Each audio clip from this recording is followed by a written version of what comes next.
Hi, this is Mark Linsenmayer from the Partially Examined Life Philosophy podcast and blog. I'm here for the third time with Professor Frithjof Bergmann to talk about new work. Now, though this is the third video that we've done for Blogging Heads, you don't need to watch the other two. We're going to explain what we're talking about right off the bat. So the focus today is the crown jewel of new work, as you've called it, Frithjof, which is the calling, that is new work itself. And I think that might be a good place to start. Is some people even were expressing with the previous videos, I've watched you talk for 2 hours. I'm still not sure what new work actually is. And that's been my take here. Long before, 20 years ago when I was taking a course from you at the University of Michigan, and you were talking about new work, there was no substantial community production or the kind of things we talked about in the previous podcast. It was just this idea that instead of doing job work, what new work would be an alternative, an improvement to job work, would be something that you really, really want to do, something that would energize you. Can you lay out, is that what really new work is? Yes, exactly. The briefest definition of new work is that old work is work that one has to do, that one must do, that one to some extent suffers in doing. New work is work in opposition to that, in contrast to that. It is work that one really, seriously, very often passionately wants to do. So the transition is from work one must to do, that one is condemned to do, to work that one wants to do, and work that one really seriously wants to do, and that has many consequences. So why would we think that obviously, for some people, if you're an artist wannabe, if you're a musician and you're chafing under the responsibilities of a regular job, then, of course, people can identify that you might have something like a calling, which is, of course, a priestly term, a term from the religious tradition. But for everyday normal people, why would you expect that they have some sort of desire? Why can't they just be fulfilled, at least as fulfilled as they're going to be, through a regular job? Well, part of this is simply fact. That is, I started new work in Flint, in the automobile city of Flint in 83, 84, 82, and it turned out as a fact. It's simply evidence, no fact, that many car workers passionately wanted to do some kind of work that they really cared about. And the idea of doing part of the time work in the plants, work on the shop floor, but part of the time, and that is crucial. Nobody ever thought that you could only do work that you really wanted to do, but that as part of it, as a component of your work, that many, from the very beginning, any number of workers, and I want to emphasize that, of course, women in Flint played a great role, and they said from the very start, that is something we want.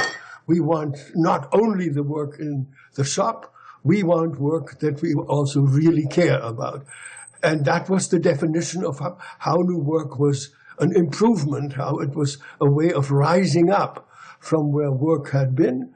And from the very beginning, but all the way through, that is now almost 30 years, sort of what work that one wants to do was identified with, is the idea that work can be something only if it is work that you really want to do. It can be something that gives you strength, that gives you energy, that gives you power, as opposed to drain you, as opposed to exhaust you. So that was one of the key elements that people thought. They wanted work that would allow them to become stronger, and work that one really wants to do, they identified with greater power, greater strength, greater vitality, more life was very often what people identified with.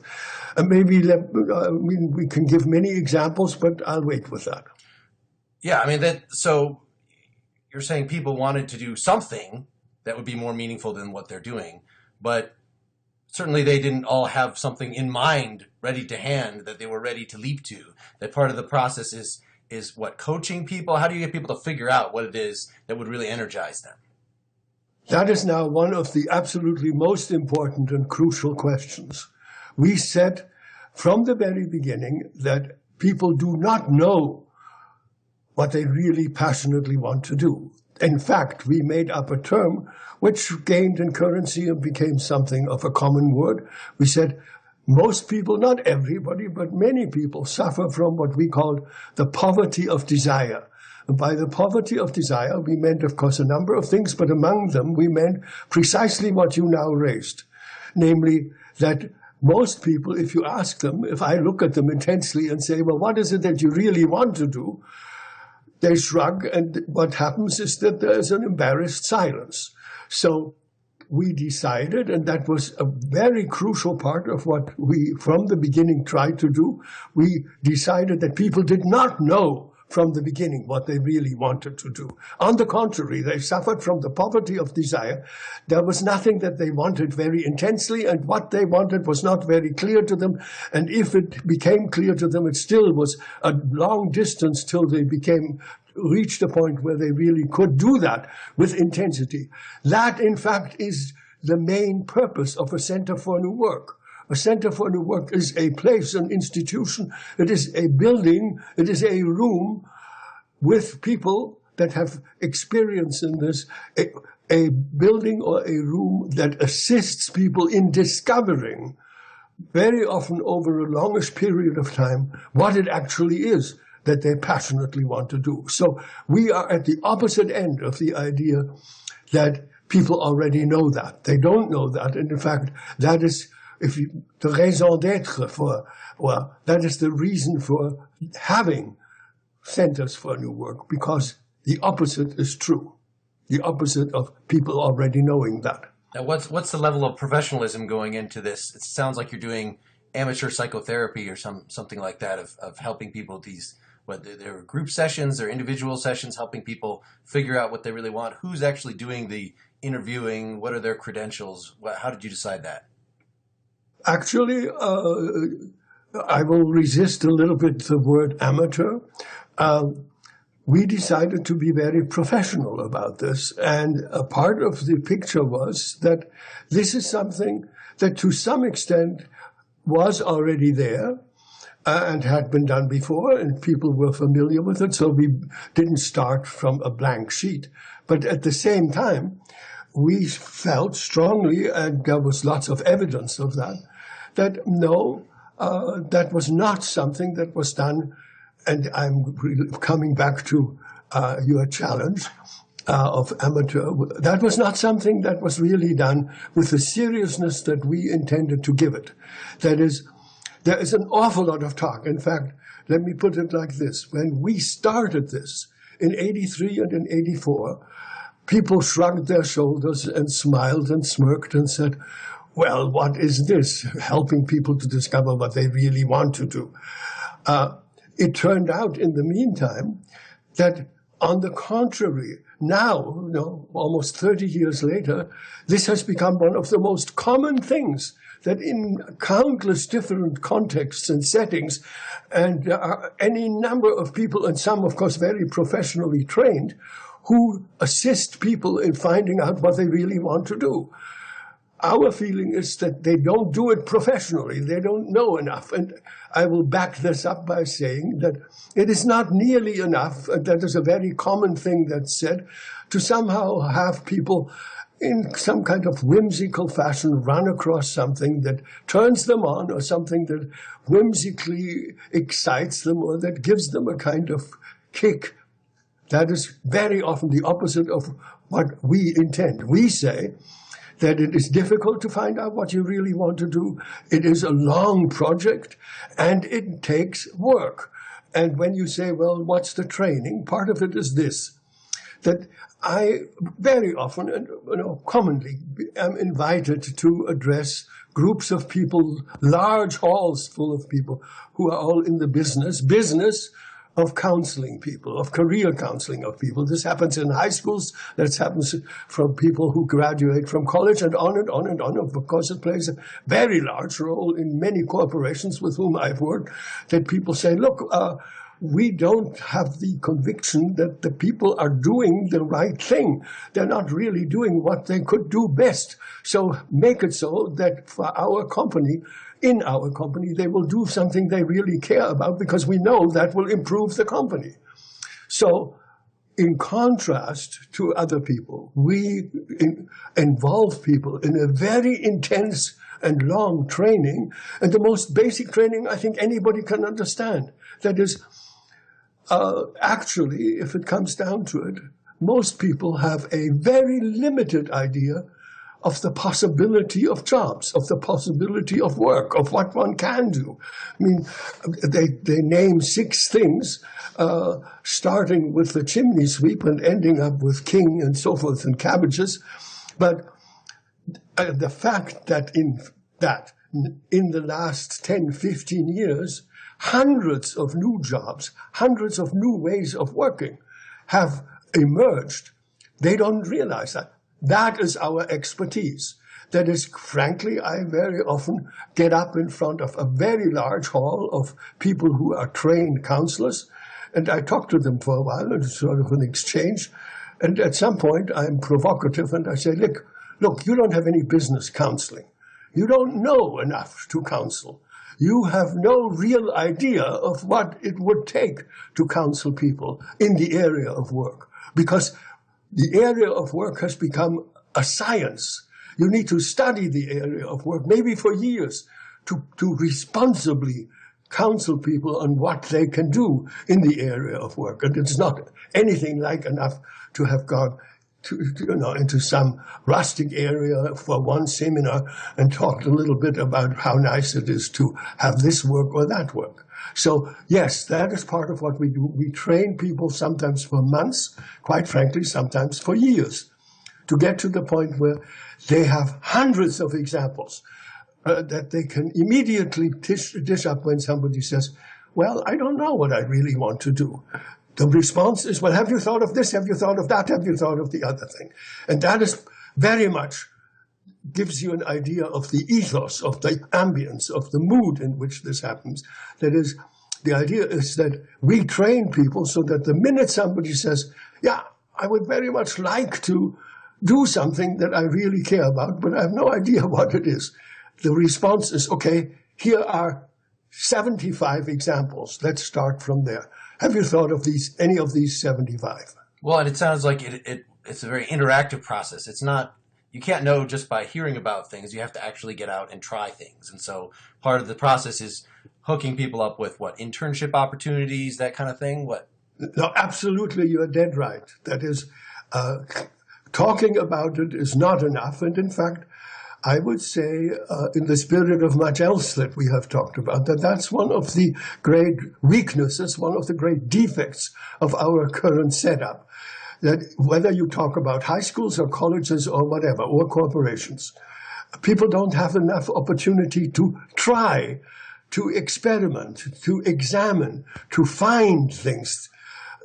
They are pushed more or less quickly, especially if you sort of think of the typical situation where a few jobs are on some blackboard and somebody hands you a slip and says, well, go out there and apply. That is the opposite of what we envision. In our setup, no, people are trained to know a great diversity of different jobs, and very important, exactly what you say. The idea is not just to talk about it, but to suggest it, and that is again part of the function of a Center for New Work. A Center for New Work isn't just a talking institution. It has countless connections with all sorts of enterprises, with all sorts of various ways in which people already are working. And a Center for New Work makes suggestions and then says, wait, I have the phone, I'll pick up, I'll find out, could you do an internship there? Could you do an internship there? And that is how it happens, that people get an opportunity to experiment, to find out, to try. I would say, to be even more aggressive about this, that this is one of the worst things about our high schools. I work a great deal in high schools. And it's one of the worst things that people don't have an opportunity to test what they want to do. But I would go beyond that and say, I, of course, also teach a great deal of graduate students. And it's to my mind downright grotesque that people study law And it takes years to have finished the law degree, but they never had an opportunity to find out what it's like to be a lawyer. And what has happened in my experience very often, that people spend years getting ready, and then they spend 3 months, and in 3 months they discovered that isn't what I want to do. And so they were miserable, but then it was also a little late to do something else, and there is a dilemma. Well, and it seems a lot of what you're describing is just being a good guidance counselor, being a good job counselor. But I think that the chief innovation that new work is supposed to bring to this is the realization that what might be psychologically optimal for you might not actually be an existing job at all, and that there's no reason to expect that the jobs actually on offer, even taking into account all this great variety of new opportunities, that they're not necessarily going to do the job. I mean, what is that correct? That is absolutely correct. Now, I mean, I have written things and very often give talks about the fact that new work is a political idea. New work is a social idea. New work is an idea that intends to be transformative. So, yes, it is a very important part that, no, the now existing kinds of jobs are very probably not at all satisfactory in terms of what we are trying for. We are trying for something that is quite dramatically different from the commonly current now available job. And that is, in fact, some built into our language. That is, we make it very clear that we are not talking about jobs. We are talking about work. And we make a great effort to get across to people that, no, work is something very different from jobs. And so the idea is that we are now in a transition, a gigantic transition that may be as significant as the transition from hunting and gathering to agriculture. There may have been very few transitions that were anything like as revolutionary and as dramatic as the transition now. We now are in the transition where the job system, which has only existed for the last 200 years and which was unsatisfactory in many ways from the beginning and became ever worse and worse, that the job system is now going under, that sun is setting. And in contrast to that, new ways of working arise. And it's very important that the new ways of working that arise, we all know this. I'm just making it explicit that the new ways of working that arise require more talent, require more ingenuity, require more innovation. Those are the catchwords that you hear every day. So we are preparing people for works, for things they can do that prepare them to be innovative, that prepare them to be inventive, that prepare them to be imaginative. And that is, of course, a very different thing from this usual sort of career counseling. In fact, that's where I insist very much on sharp oppositions and sharp distinctions that I mentioned. I work often in colleges and graduate schools and also in high schools. The current way of doing this is that one sort of looks around and sees whether there is something that creates a kind of cheerfulness in a student. And then was, I guess that's what you want to do. We think that is grotesque. That is prostitutional, so to say. No, on the contrary, entirely new ways of working that are being invented now, are, so to say, are what we are addressing. And in that way, new work is really very in advance of much else. That is, we very consciously, new work very consciously is an effort to prepare people for the next stage of technology, for the next stage of the economy, for what is now coming. So we are preparing people for the future. All right. So can we get a little more specific? I mean, so let's say I come in, I find that I have a talent for writing. I enjoy writing. And so a regular career counselor might hook me up, a good one, and say, look, there are all different kinds of writing one can get into. One could be a travel writer. One could be a technical writer. I would find most of the time, just from my experience actually doing some of these kind of jobs, that the best way to douse your enthusiasm for something is to professionalize it. And in fact, if I so if I have a flair for a certain kind of writing, maybe I haven't even figured out exactly what kind it is. But then it might be good to try something like technical writing, but if I find that then I actually get a job with a software company and have to do that for 45 plus hours a week, then that will surely make me not have brain space to do any other kind of writing, and really make me never want to write again. So that the idea of hooking people up with the opportunities that are out there, and even if it's, the low tech, low skill jobs are being replaced by machines, they're being outsourced. You need to get ahead of the curve, get more innovative, get brighter. Even that, that sounds like sort of the propaganda of the existing economic machine that is trying to somehow, we're all going to be made into these super soldiers who will be able to take on the jobs of the 21st century. But that's not really what you're saying at all. Exactly. And I want to say loud and clear that I very much hope that the people who are listening to us now listened to you very carefully, because what you said just in the last 3 minutes is maybe one of the most important things that can be said, and one of the things that really might make a big difference and might get across to people what we're really talking about. That is, basic to new work is the idea of not one thing, but usually we use the expression of three things. That is, there is community production, there is work in enterprises. Those are two foundational parts of new work. But in addition to that, and we say on top of that, that is better than that. Now, you started this by saying that this is somehow the crown jewel of new work. Yes, there are those other things, and they're also valuable, and they're important, and they're necessary. They're indispensable.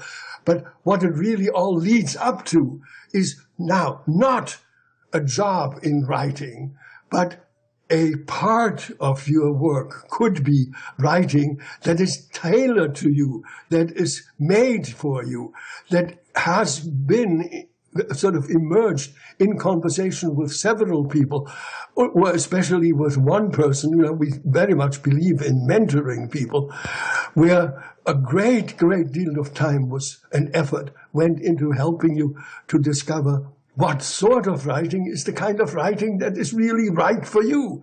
And I rise to what you said, because I myself have tried to do a few efforts in writing myself. And it is enormously important to realize that there are no end of different ways of writing, and that writing is not by any means one thing, but that there are thousands of different ways of writing, of which you must find the one that fits you. Then writing can become a calling. Then writing can become a passion. Then writing can give you energy instead of drain you. But if you do the wrong kind of thing, it will do the opposite of all of these things. Yeah, it seems that we often we have this picture of the artist as an individual who just wants to break away from structures, get me out of my day job, and I can go compose symphonies all day.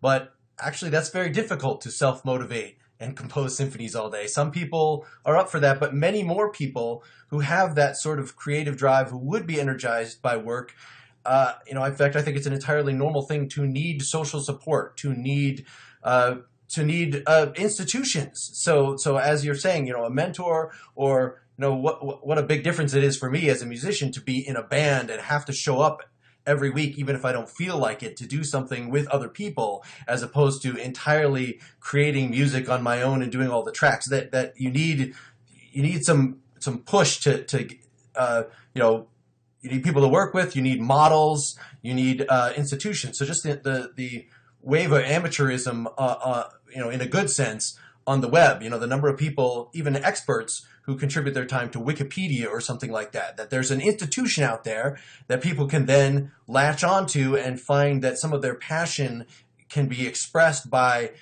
can be channeled through this thing. It's not all just a self-invented, passion is not, can be a group effort. Now, let me add to that. I said a few minutes ago that one way to think about new work it is the structure, it is the organization of work that fits our time now and more beyond that. It fits the culture that is emerging. We are ahead of our time. We are constructing the modality in which people work, or the modalities in which people work, that will arise in the future. And that applies exactly to what you were just now saying. Part of new work is the idea that no. Don't go by what lots and lots of career counselors who, in my view, know very, very little about these things and irresponsibly counsel people, that somebody gives you the advice, okay, go into teaching. If you go into teaching, there will be weekends and there will be vacations, and in those you can do your writing. If I may be blunt, I would say bullshit. I know no end of teachers who started that way, but who ended up not being able to write because the energy was drained away into whatever they were doing in teaching, and there was no energy left to really write something important. So there you get a glimpse, an idea of how new work actually thinks.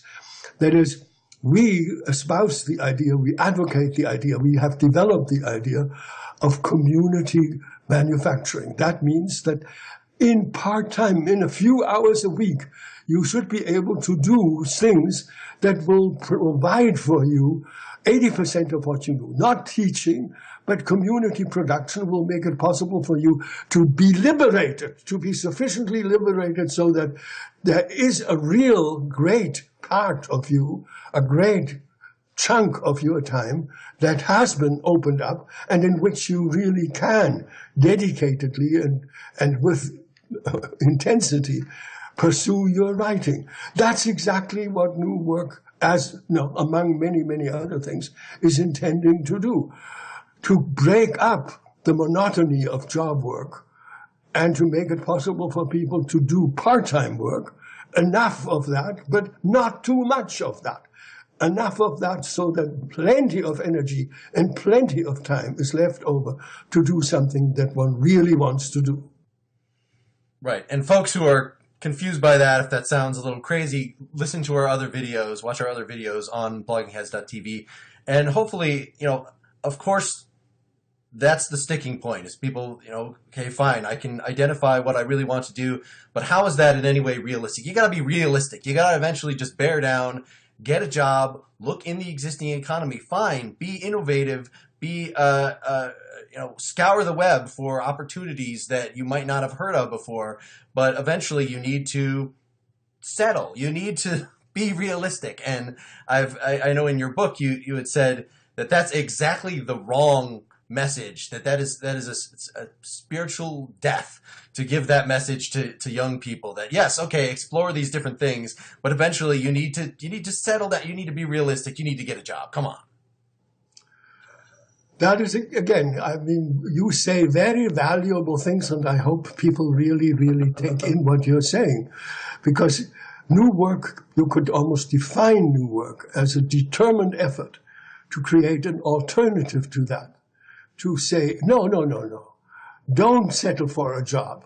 In fact, in countless situations, I have been asked by important political people or by parents or by any number of people who have young people under their tutelage, well, what would you say? What should we tell young people? One quick thing that I very often have said is tell them not to capitulate. Tell them not to capitulate to the job system, but to insist that there is an alternative to the job system.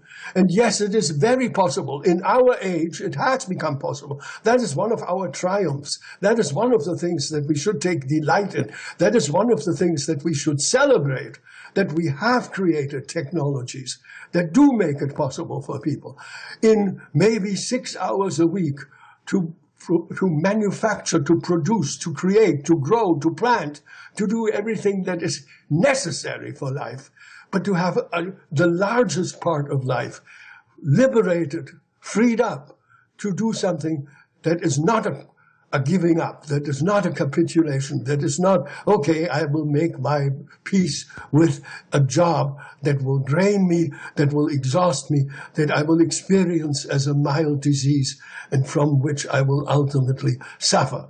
But on the contrary, insist that you can take care of the necessity with your left hand, that it is child's play, and that will open up for you the possibility of becoming a person that does something of consequence. All right, so that's the crux. You've demonstrated in that speech the difficulty.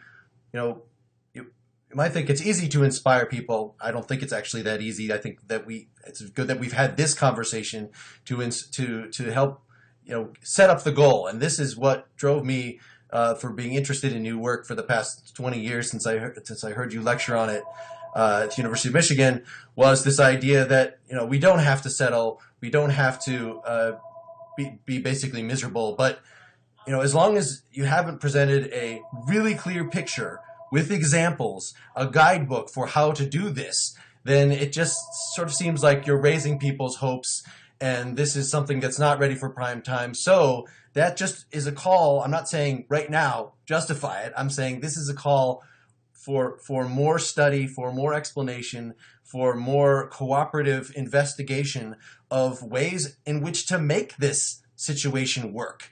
Yes, part of it is discovering that there is work that can energize you. It's not just a necessary evil, that work is actually a prime human need.